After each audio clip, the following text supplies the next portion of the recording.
I went to visit Raffaele Inglese, owner and artisan winemaker of Antico Borgo, a micro winery in Taurasi, and I began our visit at a centuries-old vineyard in Taurasi. They call it a vine museum because it's a rare occasion to walk in a vineyard with vines ranging from 100 years to this one in the center of the vineyard that is over 250 years old. You might notice that the vines don't look anything like the typical vines you'll see on a wine tour in Napa Valley or Tuscany. These vines are called Piede Franco.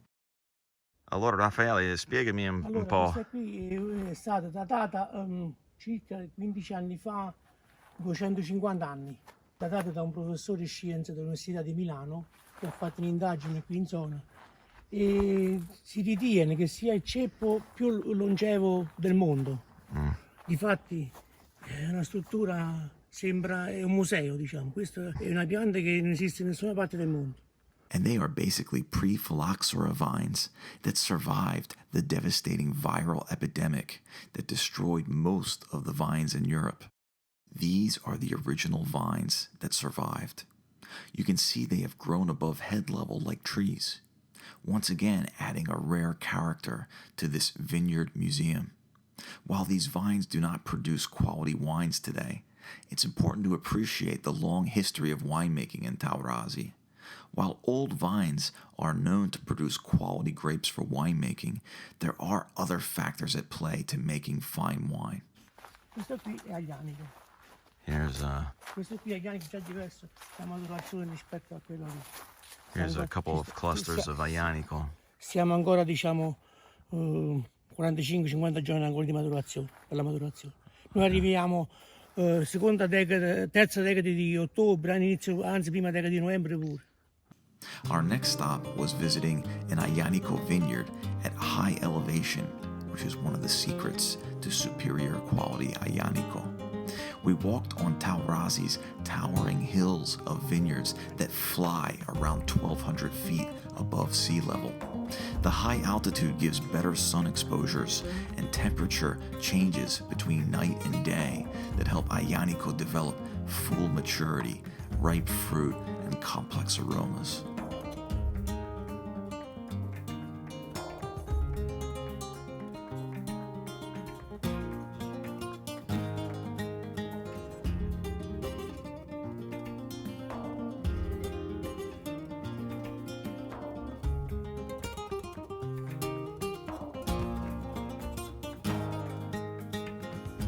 And what Raffaele's doing is he's manually pulling away the leaves to give more sun exposure to the grape. Vuoi più esposta del sole quando taglia la foglia? Giallo per farla maturare. Yes, it helps to mature the grapes faster. It's manual labor. You're not going to see this at a mass-produced winery. All done by hand, all done out of passion. The other hidden secret can be found on the slopes. It's no accident that the best vineyards rest on slopes which allow the proper amount of water to drain away, forcing the vines to work harder to survive.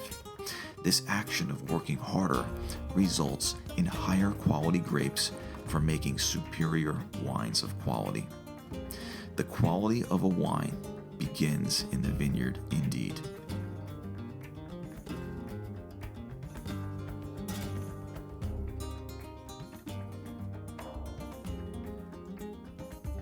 The best Taurasi vineyards are found at the upper range of this altitude and are composed of volcanic soils. The volcanic soil is no surprise because of its location. Taurasi is nestled in the middle of three volcanoes in the region: Vesuvio to the west, Rocco Monfina to the northwest, and Vulture to the south. It was due to the volcanic soils that the phylloxera epidemic didn't reach Taurasi until decades after most of Europe had been devastated. Taurasi wines can only be made in this tiny red section in the Campania region. The regulations require both the vineyards and the winery to be located in this area, otherwise it would be technically illegal to put Taurasi DOCG on the wine labels. There are several 𝐒𝐤𝐤𝐞-based appellations surrounding Taurasi